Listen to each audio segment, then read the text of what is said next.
Limitado ang pandudoktor sa mga medical document na ginagamit para makakuha ng ayuda mula sa gobyerno. Ang doktor sa Bacolod na nag-issue umano ng mga ito abay walang kaalam-alam na ginagamit na pala ang kanyang pangalan at pirma. Nasa frontline ng balitang yan, si JC Cosico. Mas masakit pa sa sakit ang maloko, lalo na kapag usaping kalusugan. Ang doktor na si Christian Bayoneta, akalain mong nabiktima ng mga nandodoktor ng dokumento. Nitong July 1, pinuntahan daw siya ng mga tauhan ng Department of Social Welfare and Development sa kanyang clinic sa Bacolod. Matapos nilang mapansing magkakapareho ang mga medical documents na isinusumite ng ilang aplikante ng medical assistance. Ang problema, peke pala ang mga medical certificates, reseta at laboratory requests.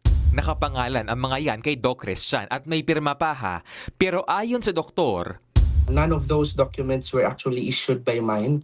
They were all fake. Iba yung format. Eto pa, ang isa sa mga aplikanteng nagsumite ng peking dokumento ay nagoyo rin ng fixer. Posible raw kasi na kinukupitan ng fixer ang bahagi ng ayuda. Ang galawang yan, mariing kinundina ng Department of Health. Hindi lang daw ito simpleng pamemeke, kundi pagnanakaw ito sa mga totoong nangangailangan. Yung mga trabahador na nabalian ng buto at kailangan ng implant na sana ay ang tutulong sa kanila ay ang medical assistance ng DOH o kaya ng DSWD. Sila po ang inyong ninanakawan. Sila po ang inyong napapatay. So wag po nating gawin yan.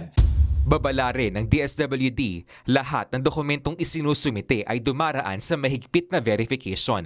At kapag napatunayang peke, hindi po magdadalawang isip ang DSWD na habulin kayo at mag-file ng nararapat na kaso. May mga batas tayo that penalizes individuals who uses fraudulent documents. sa ngayon, inaalam pa ng DSWD kung may nakalusot na peking dokumento at kung sino ang nasa likod ng modus. Si Doc Christian naman, planong maghain ng reklamo laban sa doktor ng dokumento gamit ang pangalan niya. Nagbabalita mula sa Frontline, JC Cosico, News 5. Mga kapatid, Cheryl Cosing po. Maging maalam at may pakialam sa mga napapanahong issue at headlines. Mag-follow at mag-subscribe na sa social media pages ng News 5.